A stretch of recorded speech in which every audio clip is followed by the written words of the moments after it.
talking about corporate etiquette. So on our agenda for today, we have the importance of etiquette, successful encounters with business professionals, how to meet and greet these professionals, professional attire, and dining etiquette. So you may be wondering, what is etiquette? Etiquette is expected behaviors and expectations for individual within society, group, or class. Especially in business, it is a way of treating coworkers and your employers with the respect and courtesy that creates a pleasant work environment for everyone. And you also may be wondering why we're talking to you about business etiquette today. Professional business etiquette helps you build your image, that is, your personal brand, by coming off as someone who is relatable, easy to talk with, and gives a positive and outstanding impression. You will also build skills, such as leadership skills, networking skills, and customer service skills. Your image and your skills will combine to help you develop yourself in your career. The benefits of having good professional business etiquette include impressing others with a positive first impression, helping build not only your confidence, but also helping others feel comfortable, and helping the conversation along in terms of saving time and focusing on the business and conversation at hand. So in order to have a successful encounter with a professional, you would probably need a good first impression. And a big part of first impressions are behaviors, because different behaviors will lead to will give different impressions about you.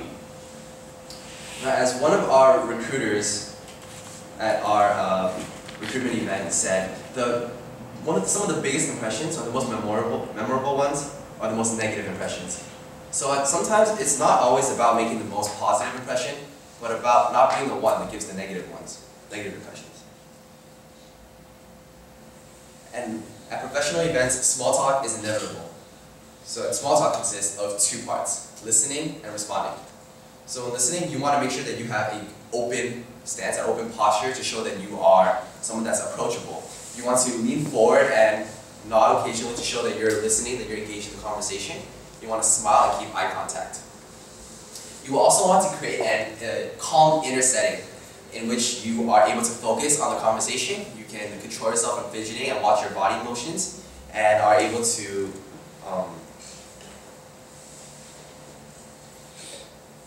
when it comes to responding, feel free to use general open-ended questions or follow-ups to facilitate conversation, or to utilize their name, because utilizing their name not only makes it more colloquial, but also allows you to keep that name in your head so you don't forget it. Now, in the case that you do forget the professional's name, don't try to guess. It's okay to admit that you don't remember. Maybe stand up, offer a handshake, and ask for the name again. And the last thing we want to talk about is compliments. When giving a compliment, make sure that you are being consistent, meaning that you don't want to bias all your compliments to one person or one particular group. You want to be specific and direct, meaning that your compliment is relevant to the discussion and it is on spot and clear. You want to be timely with your compliments. When accepting compliments, make sure just acknowledge the compliment, because you don't want to argue with the speaker because you might insult them. Instead, just accept it and thank them for it. Don't confuse praise and just general feedback. And now we're going to talk about greeting professionals. When greeting a professional, it is important to give your own 30-second elevator pitch. That is, your name, the context with which you are approaching the professional, and any experiences or interests that you have that are relevant to where the professional works or what the professional does. So now we'd like to have Kelly stand up and give us her own 30-second elevator pitch.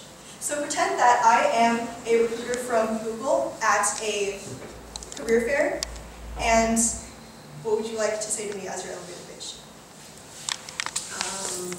Okay. Hold on, I have food in my mouth. Sorry. Okay. Hi, my name is Kelly Huang. I'm a sophomore at the University of California, Berkeley. I am a sociology major and intending business administration major. And in my future, I hope to pursue a job in operations, because I really like to see how the whole business works and make sure everything flows smoothly within the business.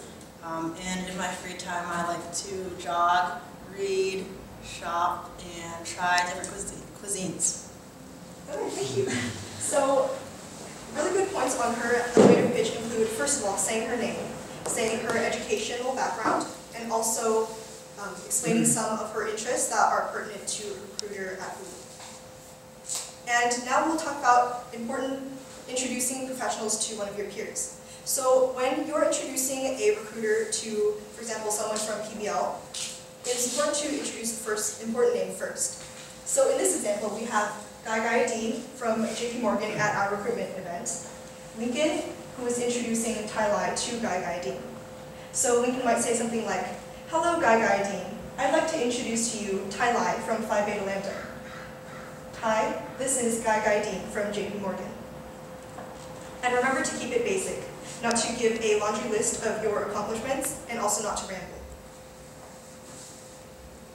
Handshakes are, of course, one of the most important parts to giving a first impression. When you're shaking hands with someone, first say your name and extend your right hand. Make sure that your hand is at a slight downwards angle and that your thumb is pointing up. Now touch your thumb joint to the thumb joint of the person with whom you're shaking hands, and then give a two-pump handshake. So your handshake can give a lot of different messages about you. If you give a bone-crushing handshake, you may come off as someone who is dominant and too aggressive. Whereas if you give a limp handshake, you may come off as someone who is very passive and does not take initiative.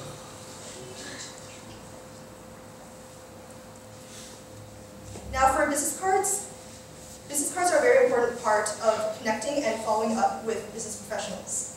So make sure that your business cards are clean and readily available at opportune times. However, it is important to be selective in your distribution, that is, not giving everyone at the career fair your business card, but rather only the companies that you're interested in. And also be timely with giving your business cards. Don't give them out in the middle of dinner or during someone's elevator pitch. Another very important aspect of corporate etiquette is professional presence, and grooming is a very large part of that. So for the men, you want to keep your hair in mind, make sure that it is styled for the event. And when it comes to facial hair, it is okay to have facial hair, but make sure it's trimmed. And when it comes to nose and ear hair, just make sure nothing is sticking out. When it comes to shoes, you want to have your shoes polished and shine. And for collars, you want to make sure that your tie isn't sticking out of the back. So for women, the amount of makeup that you're wearing should be appropriate for the setting. Make sure that your undergarments are not slipping, that is, all of your clothing is opaque, and that your skirt and shirt are of appropriate length. And also keep your bangs out of your face so that you can keep eye contact with professionals. And something for both genders to keep in mind is fingernails. You want to make sure that they're trimmed and polished, and for the ladies that like to wear nail polish, make sure it's a neutral color. For perfume or cologne, make sure that you didn't spray too much and it's not overwhelming. For teeth and breath, make sure that your teeth are clean and your breath doesn't smell. You want to make sure that your glasses, if you are wearing any, are well fit, and that you don't have any loose buttons or missing buttons or wrinkled clothing. So for professional dress, there is a difference between business professional, and business casual. For women, business professional typically entails a blazer, blouse, and a skirt or pants and high heels. High heels should not be more than 3 inches in height because it may be awkward to walk and look awkward. And the skirt should be about knee length, perhaps a little bit shorter, but definitely not too short or too long. The blouse is typically a neutral color or a white and should not be too low. And for women, the color of the shirt typically goes outside the lapels, whereas for men, it is inside. Business casual can allow more diverse colors, such as this woman here. And business casual often entails a dress and cardigan, or a sweater and socks. There are also major differences between professional and casual attire for men. For business professional attire, a suit and tie are always required. Black shirts and vests are not business professional, so save those for the parties. And khakis are business casual and not professional. And as a rule of thumb, unless your suit only has one button, never button the bottom. For casual attire, you may lose the suit and in certain occasions the tie as well. And you may sometimes choose to wear a sweater or a sport coat or any other semi-casual or semi-formal jacket. So the last thing we want to talk to you guys about is dining etiquette. It's a bit more of a fun thing. So at a business luncheon, or dinner, please keep in mind that the point of the meal isn't about the food, but it's about the business that's going to happen during the course of the meal. So you want to arrive 10 minutes early, and don't start discussing business until everyone had a chance to order their food. And you want to use the appropriate language to bridge between the casual talk and the business. For example, you may ask them, so maybe let's talk about the contract now. Something like that. At a social mixer where you are, or at a more social professional mixer where you are served hors d'oeuvres, you want to just take one at a time and on a napkin, as to keep one hand free for shaking hands or exchanging business cards, etc. You want, eating bread at the table, you want to break off one piece at a time, don't tear it with your teeth, and butter them each individually, and make sure they're bite-sized. So the last thing we want to talk about is table setting. So generally you will have at least your entree plate, maybe a salad plate, a bread plate with a bread knife, a cup, spoons for dessert and salad, or spoons for dessert and soup, forks on the left, and knives, or maybe a spaghetti spoon on the right. So I hope you guys memorize this because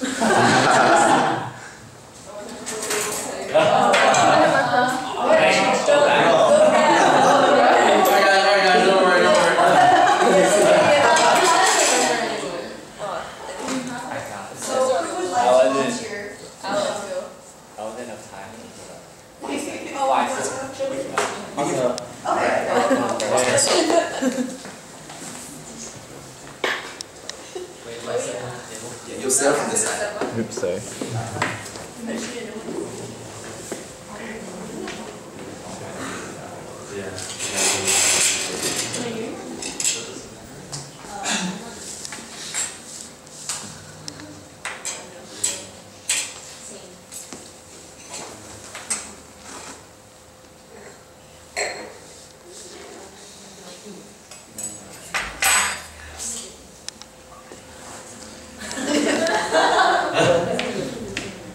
I'll take that.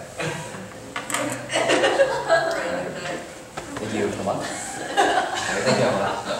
Let's give her a round of applause.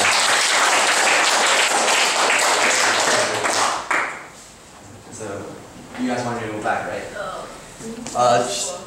Traditionally, the reason that you have your knives on the right and your forks on the left is because you eat with your knife, you cut with your right and you stab with your left. Right? So the knives would be on this side generally. And unless you have a spaghetti spoon, you would use, your spoons would normally be on top because they're used for soup and salad.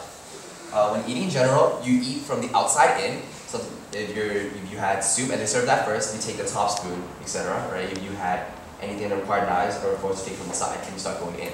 And they'll collect it as it goes. Sometimes when you're sitting at a circular table, they'll have cups everywhere and just bread plates everywhere. So it might get a bit confusing because you wouldn't know which side is yours. So a good rule of thumb is to maybe put your hands this way. Because here, this spells a B and this spells a D. So B is for bread, D is for drink. So that way you always remember that your cup is on your right and your bread plate is the one on the left. So that's all we have for you guys. Thank you. And you have any questions for us? Oh, Alice.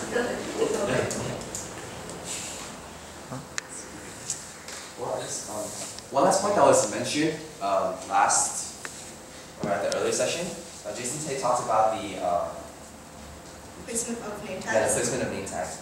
So in general, we have it. All professionals like to have it on the left, but some recruiters put it on the right side because when you extend your hand for handshake, the first place they look would be your hand. If they look up, they'll see your name. So that's why you have it on your right. And for the uniformity of PBL, I would recommend following Barbara because she's our president. So we want to debut professional bench doing the same way, so it will make us all look uniform as a group. Wow. Alright, thank you guys.